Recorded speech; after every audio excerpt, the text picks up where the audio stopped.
नमस्कार, आपका स्वागत है। दोस्तों, आज मैं आपको पितृपक्ष की सर्वपितृ अमावस्या की महान कथा सुनाने जा रही हूँ, इसीलिए आप इसे ध्यान से जरूर सुने। प्राचीन काल की बात है। पितृपक्ष के अवसर पर एक जिज्ञासु ब्राह्मण के मन में अनेक प्रश्न उठे। आखिर पितृपक्ष का महत्व क्या है?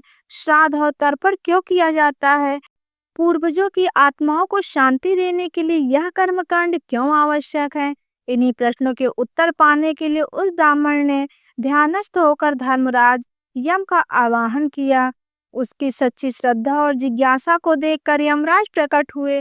ब्राह्मण ने आदर पूर्वक यमराज को प्रणाम किया और विनम्र स्वर में पूछा, हे धर्मराज, कृपया बताइए कि पितृपक्ष का इतना अधिक महत्व क्यों है? हम पितरों का श्राद्ध और तर्पण क्यों करते हैं? यह वास्तव में इन प्रक्रियाओं से हमारे पूर्वजों को शांति मिलती है।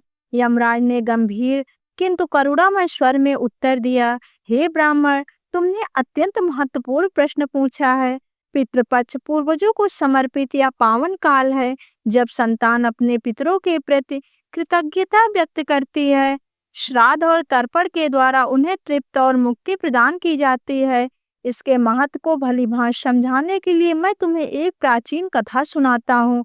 ध्यान पूर्वक सुनो। यह कथा गरुड़ पुराण में वर्णित है और पितृपक्ष के महात्म को उजागर करती है।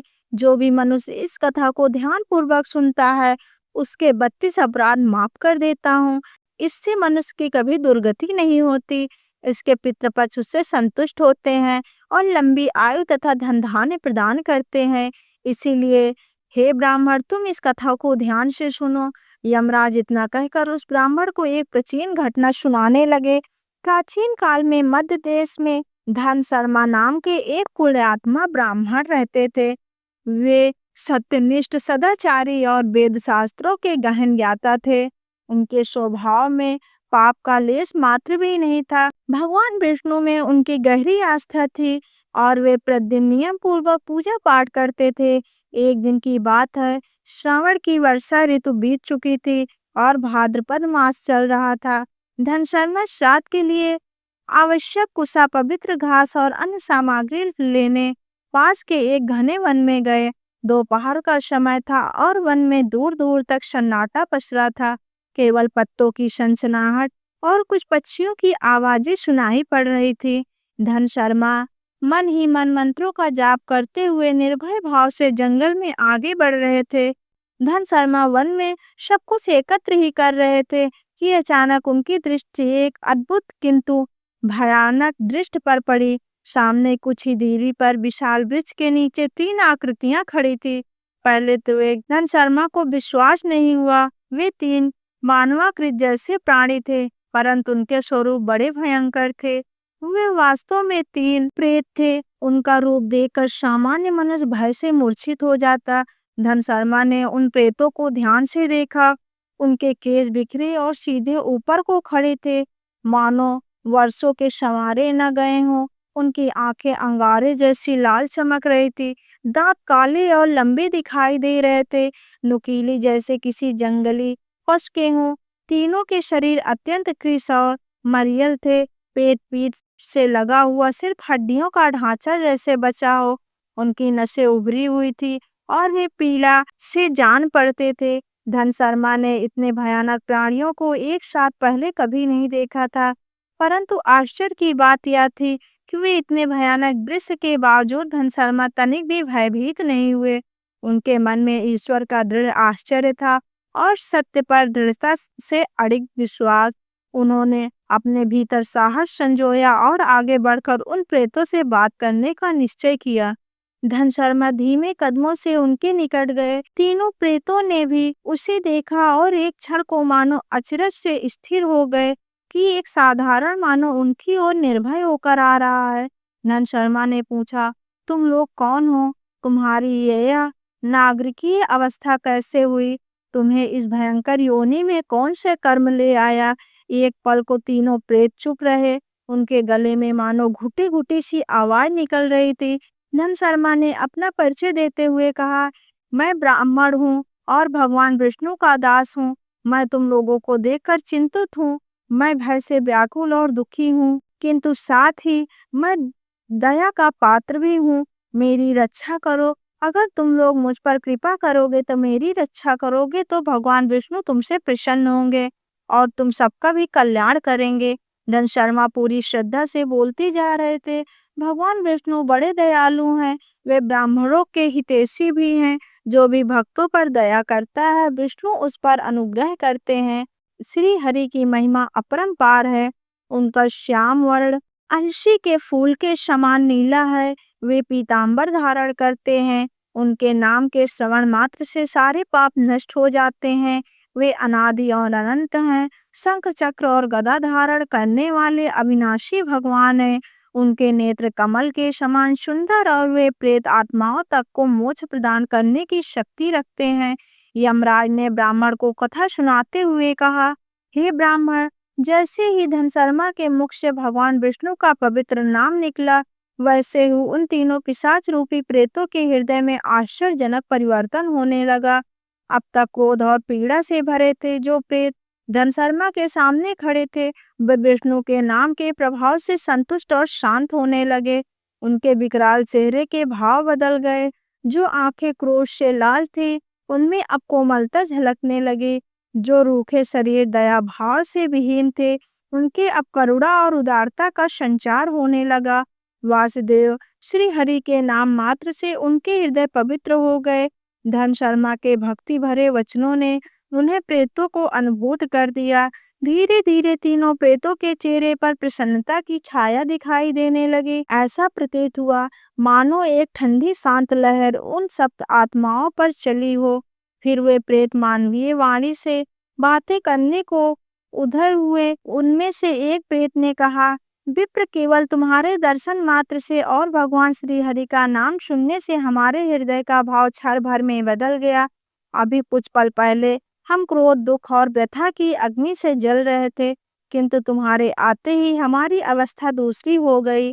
अब हमारे वृत्त में दया जाग उठी है, मन में शांति का अनुभव हो रहा है।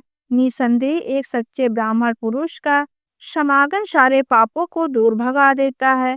तुम्हारे जैसे भक्त का संग जीवन में कल्याणकारी परिवर्तन लाता है और पाप के अंधकार को दूर करके यश व पुण्य का प्रकाश फैलाता है। तीनों प्रेतों ने धन शर्मा के प्रति कृतज्ञता से सिर झुकाया। फिर एक ने कहा, हे ब्राह्मण देव, तुमने हमारे प्रति दया दिखाई है, अतः हम अपना परिचय तुमसे छिपाना नहीं चाहेंगे। हमारे इस भयंकर का रूप और दुर्दशा का कारण जानकर भी तुम समझ सकोगे कि हम पर कैसी विपत्ति आई हुई है। सुनो, हम कौन हैं और हमें ये नरकीय अवस्था क्यों मिली? धन शर्मा ने ध्यान से उनकी ओर देखा और सिर हिलाकर सहमति जताई। तीनों प्रेत अब बारी बारी से अपनी आप बीती सुनाने लगे।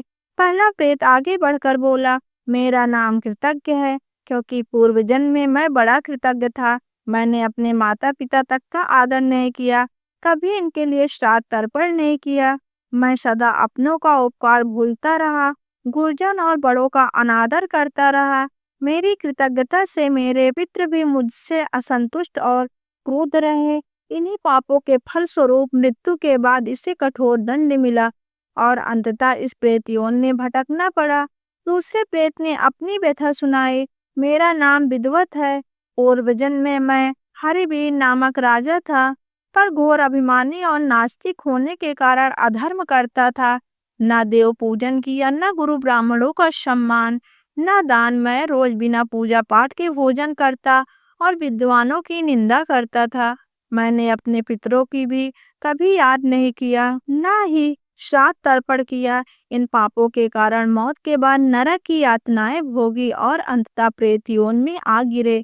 दूसरे प्रेत की कथा सुनकर धन शर्मा का हृदय द्रवित हो उठा। उन्होंने देखा कि विद्वत की आंखों में पश्चाताप के आंसू भर आए और उसका कृश शरीर थरथरा रहा था। अपने पिछले जन्म की गलतियों का एहसास उसे तड़पा रहा था। तीसरा प्रेत आगे आया और बोला, मैं वैष्णव नामक प्रेत हूँ। मेरे पूर्व जन्म का नाम गौतम था और मैं मध्य देश का एक ब्राह्मण था। दुर्भाग्य से मैंने पितृपक्ष में कभी कोई धर्म कर्म नहीं किया। भाद्रपद मास के श्राद्ध पक्ष में न स्नान किया, न दान, न हवन, यह पूजा पाठ मैंने अपने पूर्वजों को तर्पण तक नहीं किया। इस तरह पितरों की अवज्ञा करके मैंने अपने सारे पुण्य नष्ट कर डाले। फलता मरने के बाद मेरी आत्मा इस प्रेत योनि में भटक रही है। तीनों प्रेतों की करुण कथा सुनकर धन शर्मा की आंखें भर आई। एक और भयंकर रूप वाले प्रेत सामने खड़े थे, जिनसे कोई भी अनजान व्यक्ति डर जाता। परंतु धन शर्मा के मन में अब उसके प्रति भय के स्थान पर अपार दया उपजी।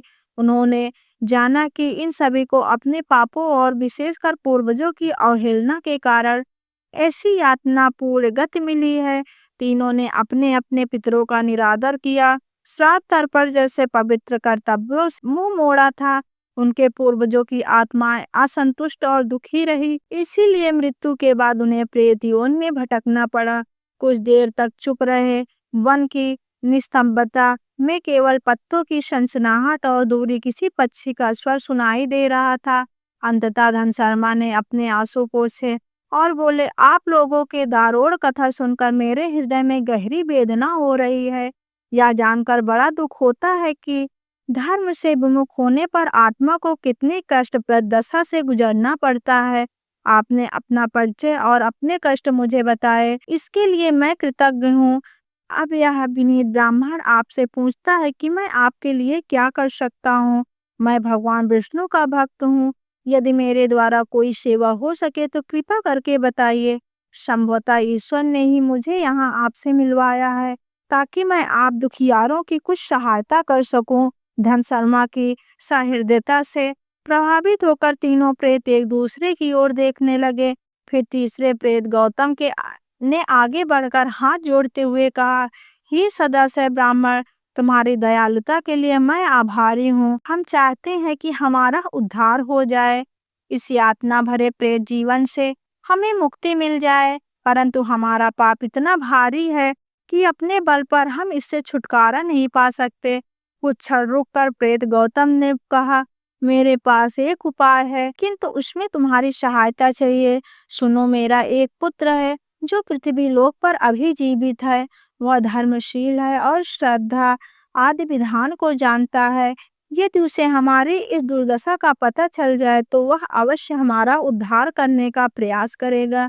मेरे उस पुत्र का नाम धन शर्मा है। हे स्वामी, तुम कृपा करके उसके पास जाकर हमारी यह दशा उसे बताना और समझाना कि हमारे लिए क्या करना आवश्यक है। हमारे लिए इतना परिश्रम कर दो। परोपकार का फल यज्ञ, ध्यान और तप से भी बढ़कर होता है। मुझे विश्वास है मेरा पुत्र मेरा तारणहार बनेगा, किंतु किसी को तो उसे बताना होगा कि उसके पितरों की क्या अवस्था है। तुम विद्वान हो, दयालु हो, मेरी बात अवश्य मानोगे। हमारा कार्य पूरा कर दो। धन शर्मा सब चुपचाप सुन रहे थे। जैसे ही प्रेत गौतम के मुख से उसके पुत्र का नाम निकला, धन शर्मा के हृदय जोर से धड़क उठा। उन्होंने पूछा, स्वामी, क्या आपका पुत्र धन शर्मा ही है? प्रेत अवैष्णव बोला, हाँ, मेरे पुत्र का यही नाम है। वह मेरा इकलौता पुत्र है। शायद अब तक मुझे भूल चुका होगा। उसे पता भी न हो कि उसके पिता की आत्मा किस दुर्गति में भटक रही है। धन शर्मा से अब रहा न गया। वो भाव विवल होकर प्रेत के चरणों में गिर पड़ा और रोते हुए बोला, पिताजी, मैं ही आपका पुत्र धन शर्मा हूँ। इतना अभागा हूँ कि आपको पहचाना नहीं और आपके कष्ट दूर नहीं कर पाया। पुत्र होकर भी आपके काम न आ सका। इससे बड़ा पाप कुछ नहीं। कृपा करके मुझे क्षमा करें।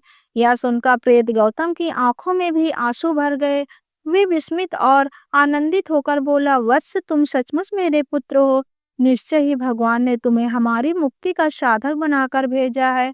फिर गौतम ने गहरी सांस लेकर कहा, बेटा, अब विलाप छोड़ो। ईश्वर की कृपा से तुम्हें हमारा उद्धार करना है। मैं तुम्हें बताता हूँ कि तुम्हें क्या करना चाहिए। प्रेत गौतम ने कहा, वत्स, पितृपक्ष की अमावस्या के दिन विधि पूर्वक श्राद्ध कर्म करना। पवित्र नदी में स्नान करके संकल्प लो। फिर हमारे नाम से पिंडदान और तिलांजलि अर्पित करना। आदर पूर्वक 10 ब्राह्मणों को स्वादिष्ट भोजन करवाना। विशेषता मीठी खीर का प्रसाद देकर उन्हें तृप्त करना। अंत में श्रद्धा पूर्वक दान दक्षिणा देना। 7 मिट्टी के घड़ों को स्वच्छ जल से भरकर पितरों के नाम पर दान करना। ऐसे करने से हमारी 7 पीढ़ियों तक के पितृ तृप्त होकर मुक्त होंगे। अपने सामर्थ्य अनुसार गौदान, अन्नदान और वस्त्रादि दान भी करना, जिससे तुम्हारा पुण्य बढ़ेगा और हमारी मुक्ति का मार्ग प्रशस्त होगा। धन शर्मा ने सिर झुकार कर कहा, पिताजी, आपकी आज्ञा अनुसार मैं पूरा प्रयास करूंगा। आपकी कृपा से अवश्य सफलता मिलेगी। धन शर्मा ने इन तीनों प्रेतों की ओर कर्तव्य भाव से देखा। उन्होंने हाथ जोड़कर अपने पिता और दोनों अन्य प्रेतों को प्रणाम किया और दृढ़ स्वर से कहा, मैं अभी जाता हूँ और पूरी तैयारी करता हूँ। अगली अमावस्या आने ही वाली है। मैं श्राद्ध कर्म में कोई कसर नहीं छोड़ूंगा। आप सब अपनी कृपा बनाए रखें और मुझे आशीर्वाद दें कि मैं सफल हूँ। धन शर्मा ने तुरंत अपने घर लौटकर श्राद्ध की तैयारी शुरू कर दी। नियत तिथि आने पर पितृपक्ष की अमावस्या की सुबह वे पवित्र नदी में स्नान करके सूर्य को अर्घ्य तथा पितरों के लिए तिलांजलि अर्पित कराए। फिर घर पर विधि विधान से श्राद्ध कर्म किया। उन्होंने अपने पितामह आदि पितरों की निमित्त श्राद्ध पूर्वक पिंड दान किया और जल तर्पण किया। इसके बाद आदर पूर्वक 10 ब्राह्मणों को खीर समेत पौष्टिक भोजन कराया तथा दक्षिणा प्रदान की। अंत में 7 मिट्टी के घड़े पानी से भरकर पितरों के नाम पर दान किए। साथ ही आवश्यक वस्तुओं का दान दक्षिणा भी किया। धन शर्मा ने पूरे मनोयोग से प्रार्थना की कि उनके प्रतिज्ञ तृप्त हो और उन्हें मुक्ति प्रदान हो। श्राद्ध कर्म संपन्न होने के बाद धन शर्मा ने मन में आशा की, एक किरण जागी कि अब उस प्रेताओं को शांति मिल जाएगी। उसी संध्या काल वह पुनः उस घने जंगल की ओर चल पड़े जहां उसकी भेंट उन तीनों प्रेतों से हुई थी। उस संध्या धन शर्मा फिर उसी स्थान पर पहुंचे। उन्होंने देखा कि जिस पुराने वृक्ष के नीचे कल तक 3 भयानक प्रेत खड़े थे, वहां अब दिव्य प्रकाश ढला हुआ है। उन प्रेतों के स्थान पर 3 दिव्य पुरुष खड़े थे। उनके चेहरे तेजस्वी और प्रसन्न थे। शरीर पर उजले रेशमी वस्त्र थे और गले में फूलों की मालाएं झूल रही थी। धन शर्मा तुरंत समझ गए यह वही 3 आत्माएं हैं, लेकिन अब प्रेत यौन के बंधन से मुक्त होकर दिव्य रूप में प्रकट हुई हैं। धन शर्मा भाव विभोर होकर निकट गए और हाथ जोड़ लिए। सबके आगे स्वयं उनके पिता गौतम खड़े थे, जिनका रूप अब अत्यंत शांत और सौम्य था। गौतम ने प्रेम पूर्वक हाथ बढ़ाकर पुत्र के सिर पर आशीष रखा। धन शर्मा आनंदातिरेक से उनके चरणों में झुक गए। गौतम ने स्नेह पूर्वक अपने पुत्र को उठाकर हृदय से लगाया। दोनों की आंखों में कृतज्ञता और हर्ष के आंसू बह निकले। गौतम ने प्रसन्न होकर कहा, हे पुत्र धन शर्मा, तुम्हारी श्रद्धा और सेवा से हम सबको मुक्ति मिल गई। अब हम पितृक को जा रहे हैं।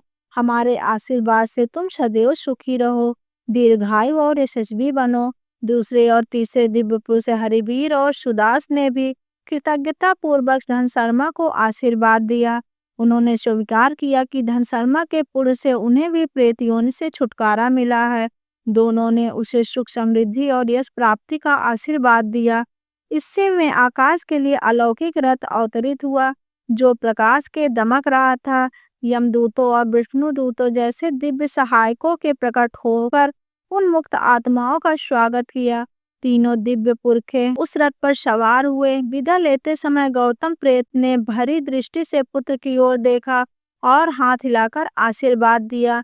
धन शर्मा की आंखों से आनंद के आंसू बह रहे थे और हृदय में अपने पितरों के प्रति श्रद्धा व प्रभु के प्रति धन्यवाद का भाव उमड़ रहे थे। कुछ ही पलों में वह दिव्य रथ आकाश मार्ग में प्रस्थान कर गया और आंखों में ओझल हो गया। संध्या का स्वर्णिम प्रकाश धीरे धीरे मध्यम पड़ गया। धन शर्मा देर तक उस ओर निहारते रहे जहाँ उसके पूर्वज अंतर्धान हुए थे। उनके मन में अपार शांति थी। उन्होंने ईश्वर को प्रणाम किया और घर लौट आए। तभी यमराज की आवाज फिर सुनाई दी, इस प्रकार, हे ब्राह्मण, धन शर्मा ने अपने पिता सहित 3 पितृ शापित आत्माओं का उद्धार किया। श्राद्ध तर्पण और दान की महिमा से उन प्रेत योनि से मुक्त मिली और पैतृक के स्थान प्राप्त हुआ।